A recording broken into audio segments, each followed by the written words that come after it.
Rio Madeira, ano de 5.690, 1930. Esther, você já notou que nossos netos falam de barriga cheia? E como não haveriam de falar? Conhece os segredos da culinária, como disse. Deixa de ser rabugento, homem. E lá na velha terra, a gente tinha esse negócio de culinária? Como dizia minha mãe, sua memória seja abençoada. Por lá não havia nem o que cozinhar, só fome. Tu já nasceu aqui comendo todo dia. Mas eu, quando lá estava, muitas vezes um pedaço de pão era um banquete.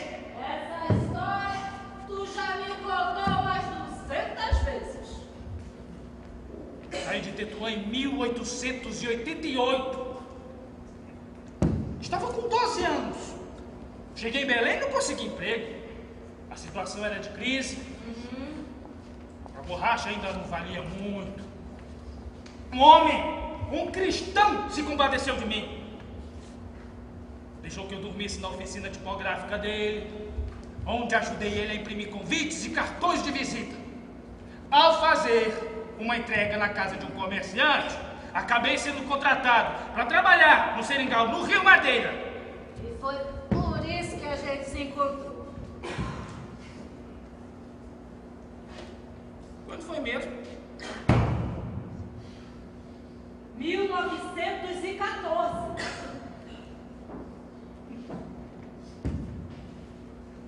Fiquei doente, febre brava, delirava, e a cobras à minha volta via vultos. Nem sei como eu fui parar no hospital em Porto Velho. Hospital dos Americanos. O pessoal da Estrada de Ferro. Meu pai também estava internado lá. Pela terceira malária dele. Adoeceu muito e acabou morrendo. Nunca vou esquecer ele. Estava deitado no leito ao lado do meu. Minhas febres vinham na boca da noite, depois passavam. Eu passava a noite inteira sem dormir, a cabeça rachando de dor.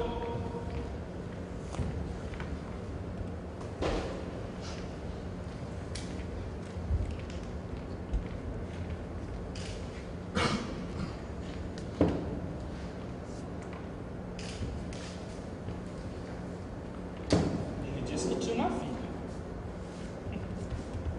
Isso tu nunca me contou. Ela estava fraca, mal conseguia falar. Eu jurei então. Eu disse que já tinha visto ela. Ele me revelou que estava com medo, pois ao morrer, ela ficaria sozinha no mundo. Disse isso?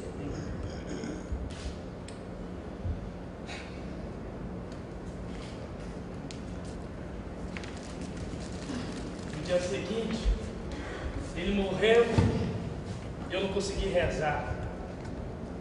Jurei então olhar pela filha dele. E quando tu apareceu e viu a cama arrumada, começaste já a chorar, lembra? Lembro sim. Tu pediste para eu vir te visitar. Disse que estava só e tinha medo de morrer ali esquecido.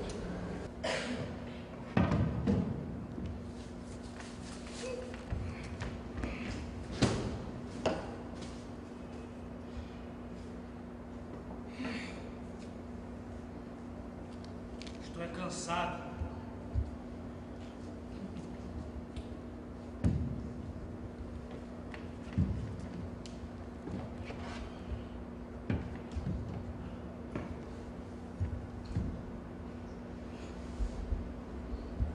Abraão, Sim. como era lá? Aonde?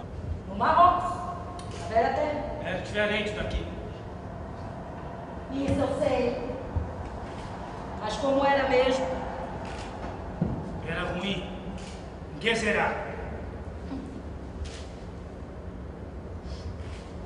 Eu nasci aqui mesmo. Minha mãe me teve sozinha no bar. vivíamos pra cima e pra baixo no Rio Madeira. Pelo Rio Acre, na época da cheia. Até mesmo na bonança. Papai vendia de tudo. Mas raramente pegava dinheiro. Na base da troca mesmo. Não mudou nada, continua tudo igual. Minha mãe morreu quando eu tinha 10 anos. Ela mal falava português. Papai ficou ali, com aquela menina. Chamava de Índia. Porque eu nadava como uma piaba. E cedo aprendi a tratar o peixe e assar na brasa. Tu sabe preparar um peixe como ninguém. Minha mãe veio do Marrocos. Eu nem sei de que cidade. E contava coisas muito feias daquele lugar horrível. Ela dizia que ali ela era perseguida, que eram atacadas nas ruas pelos homens e apedrejadas pelos moleques, e que passavam fome. Ela dizia que a maior parte do tempo eles ficavam tentando arrumar o que comer.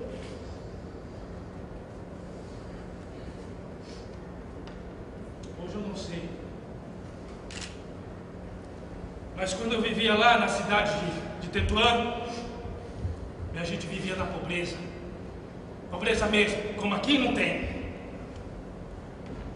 Ela dizia que os homens trabalhavam como animais. Eram 16, 20 horas por dia. Eles não eram nada gentis com as mulheres deles, nem com as crianças. Se eu por acaso já viste algum faminto rindo à toa, a fome dava raiva. Raiva! Alguns tinham pequenas lojas, ou saíam pela cidade vendendo coisas, sempre atacado pelos policiais. Se reclamasse ou resistisse, era espancado às vezes até morrer. Ela sempre lembrava de um tio dela, Israel Azancote, que não quis entregar o dinheiro para os policiais e foi morto a pontapés. Se era coisa corriqueira, ter medo era pior do que passar fome. Aqui não se sente medo, pelo menos o medo que a gente sentia lá. Aqui eu só tenho medo de ser roubada, de entrarem na nossa embarcação para nos roubar. É horrível quando não sabemos o motivo do medo. Quando ter medo faz parte do dia a dia. A gente tinha medo do sultão, tinha medo por sermos judeus, tinha medo de respirar, de incomodar o vizinho. Isso deve ser bem pior que passar fome. A fome dava raiva. O medo nos deixava covardes. Viver assim não era possível.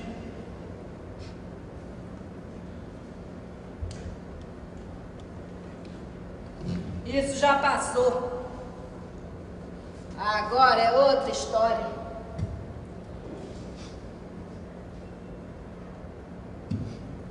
E aqui, meu velho, muitos prosperaram. Eu tenho um primo em Iquitos que está rico. Quem te contou? Elias, Benoriel. O Elias é um mentiroso. Pode ser, mas parece que o meu primo está bem lá em Iquitos. Bom para ele, minha rainha. Bom para ele. Tomara que aproveite a vida. Por que não aproveitaria? Tu bem sabe, a gente conhece muita gente que depois que conseguiu se estabelecer por aqui, melhorar de vida, continuaram com a mesma mentalidade antiga. E o que querias? Que fossem esponjadores. Passaram fome uma boa parte da vida e nunca aprenderam a comer direito. O nosso amigo Elias Leão, por exemplo, que montou um comércio de roupas em Taquatiara. E o que tem, seu Leão? Bem, gosto de me lembrar. Comida boa pra ele é aquela que dá azia. Sabe como é? Faz jus ao nome. Come como leão. É verdade.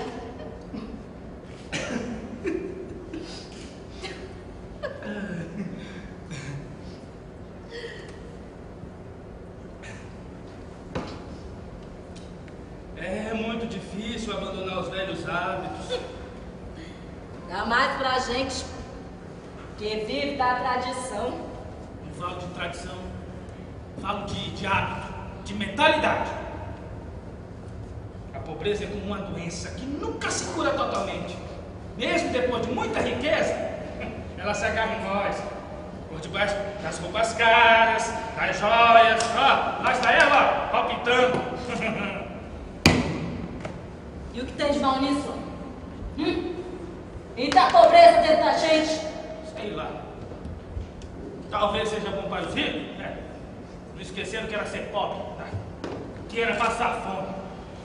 E talvez seja ruim, porque faz parecer que a fome nunca passa totalmente.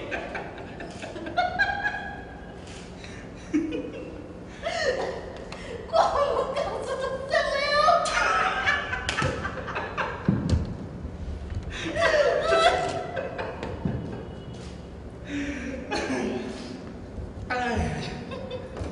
Sabe com o que eu sempre sonho? Com uma galinha que a minha mãe preparou uma vez. Foi assim: um parente da gente que já estava de mudança para Belém nos deu a galinha de presente. Os navios não aceitavam animais a bordo naquela época. Mamãe guardou a galinha para o pêssego. Cozinhou no capricho, mas sabia que não daria para tantas bocas. Ali eram eu, papai e 2 irmãos mais velhos que ficaram por lá e eu nem sei da vida deles. Ela cozinhou no capricho, nunca vou esquecer. Deixou tudo para os seus homens, ela não tocou. Devia ser uma mulher e tanto, hein? Mamãe veio para o Pará em 1912. Um tio meu, irmão dela, que pagou a passagem dela. Na noite que nos encontramos depois de tantos anos, ela ainda se lembrava da galinha? Disse que era a galinha que ela sempre se lembrava. A galinha que ela não tinha comido. Essas coisas não passam nunca. Não passa. Mas aqui, em meio a esse rio, as angústias do passado parecem distantes.